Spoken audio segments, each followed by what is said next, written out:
Lideranças indígenas e organizações de base da APIB, Articulação dos Povos Indígenas do Brasil, denunciam as ofensivas que vem sofrendo por parte do governo federal, que quer deslegitimar a luta dessas organizações pela vida.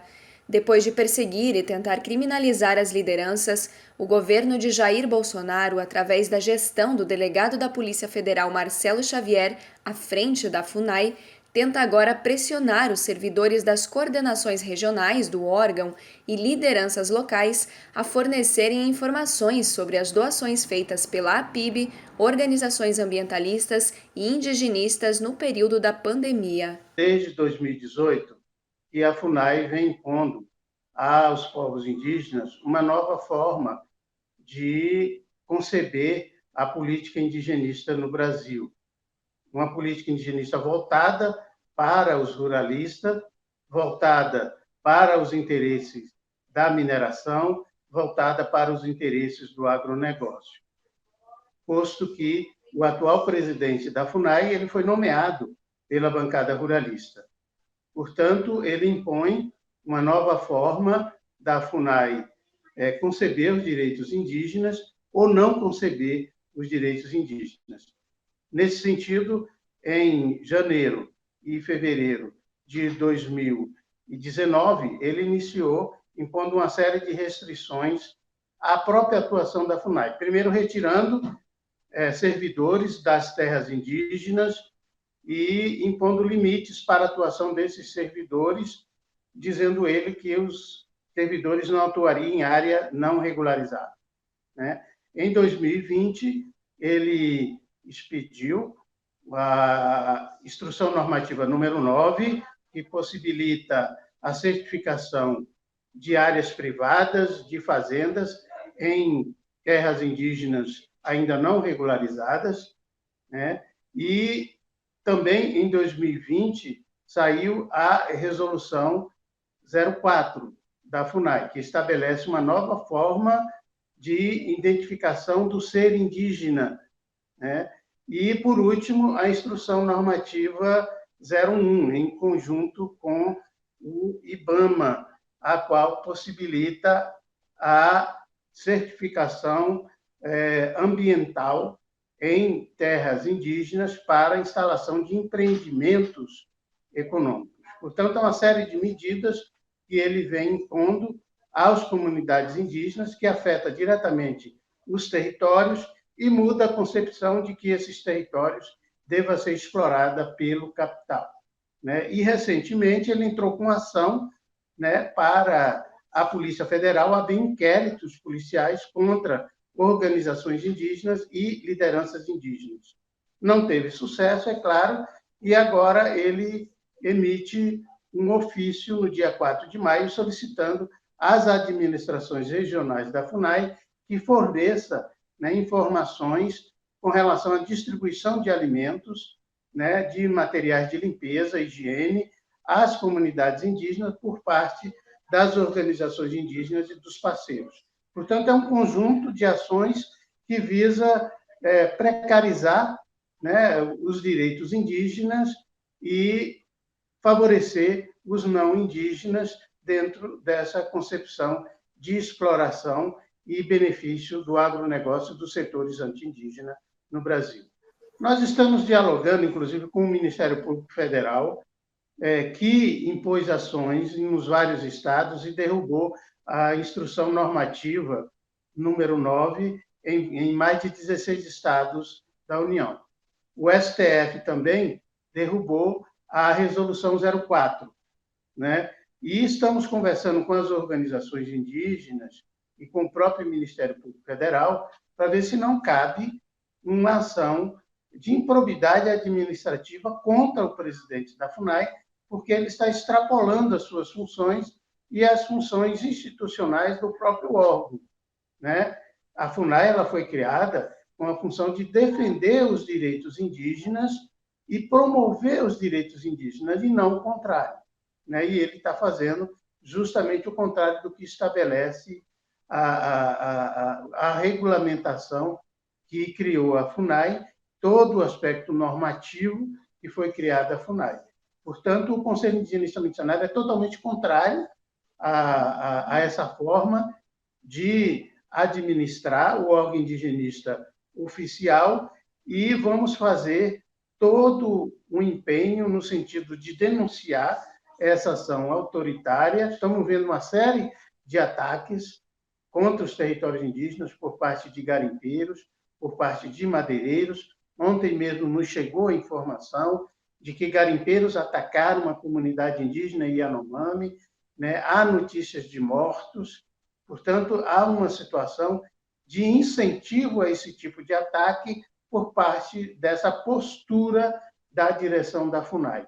Em todo o Brasil, a maioria das coordenações regionais, coordenações técnicas locais, hoje são ocupadas por militares, principalmente da Polícia Federal, né? O delegado, ele não é uma novidade dentro do indigenismo, ele já fez parte da comissão como relator da CPI da FUNAI, né, que então ele denunciava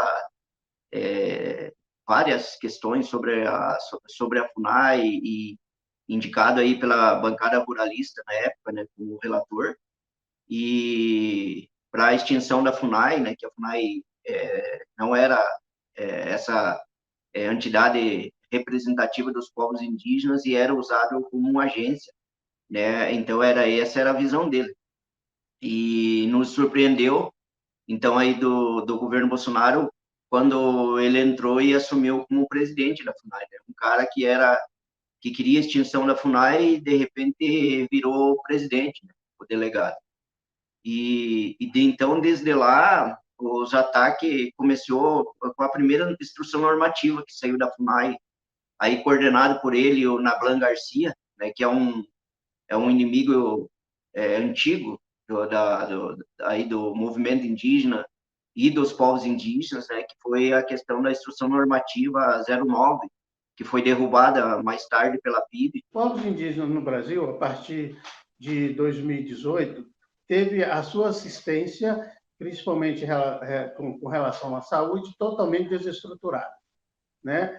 O programa Mais Médico, que oferecia assistência às comunidades indígenas, ele foi desestruturado com a retirada dos médicos das aldeias expulsos do Brasil, né?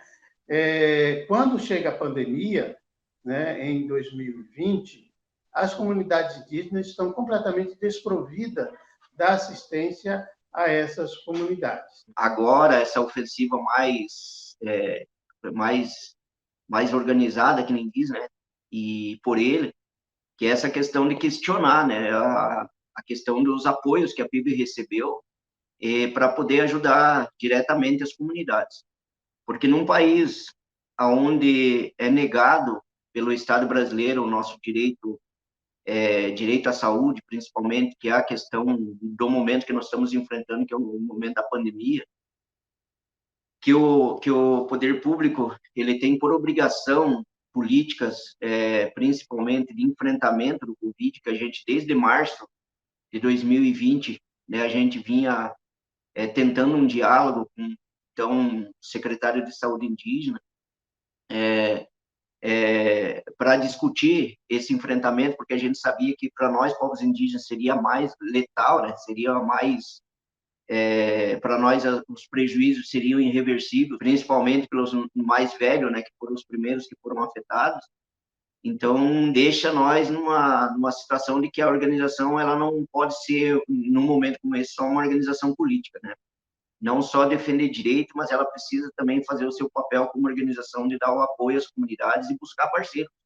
E foi isso que nós, a PIB, fizemos durante esse período de pandemia, buscar apoiadores, né, buscar recurso, apoio para que a gente possa levar até essas comunidades em todos os cantos do Brasil. Então, se o poder público, se o executivo, né, que tem essa função, o legislativo e o judiciário, nós precisamos, como organização, como seres humanos também, né, e como organização nacional, fazer esse apoio, né, levar recurso através do que foi doado, né, que a gente fez, que foi desde a cesta básica, álcool em gel, né, máscara, IPIs, né, para as equipes médicas que atuam nas terras indígenas, e principalmente no começo da pandemia nós criar aí as barreiras sanitárias, que foi uma demanda do movimento indígena aí, liderado pela PIB, que orientou as comunidades indígenas que era necessário nós fazer essas barreiras sanitárias para que a doença não chegasse, para que o vírus, né, não chegasse até nossas comunidades. Então, a partir daí que começou a nossa problema com o governo, né? Porque se o governo não faz, nós temos que fazer.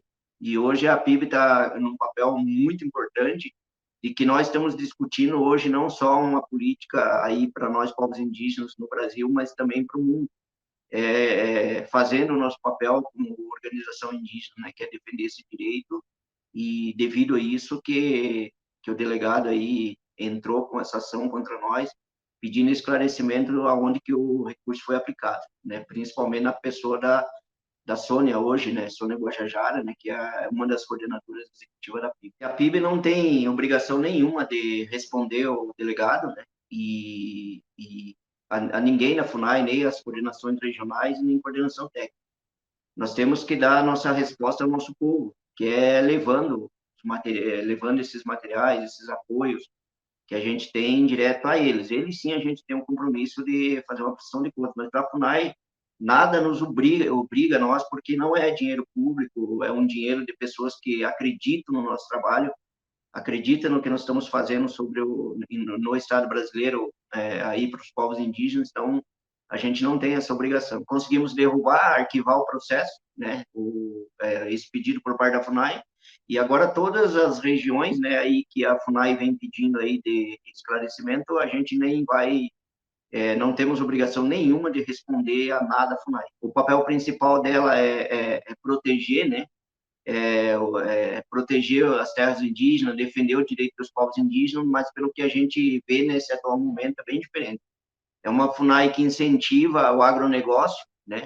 Sabemos que esse agronegócio é um agronegócio criminoso, porque ele não é uma política de desenvolvimento das terras, não, é uma política de arrendamento mesmo, porque quem ganha é o que arrenda, não é os povos indígenas. Olha, é importante que o povo brasileiro saiba que a população brasileira está sendo afetada por uma tragédia.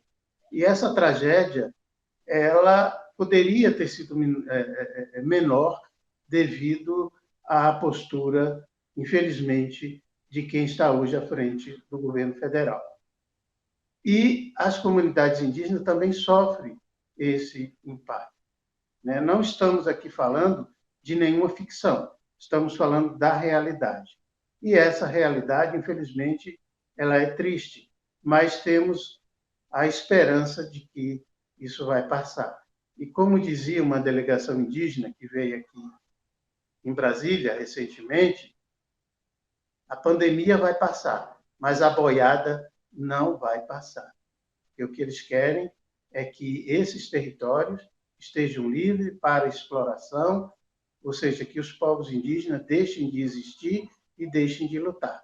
Mas os povos indígenas vão continuar lutando, vão continuar contribuindo com a soberania e com a cidadania do povo brasileiro. Ao invés de se mover para minimizar os martírios impostos pela pandemia e retomar os processos de demarcações, esse governo age para coagir aqueles que estão incessantemente em busca de assegurar as vidas indígenas e proteger o meio ambiente. Por isso, a Articulação dos Povos Indígenas do Brasil entrou na terça-feira, dia 11, com uma representação criminal contra o presidente da Fundação Nacional do Índio, Marcelo Xavier.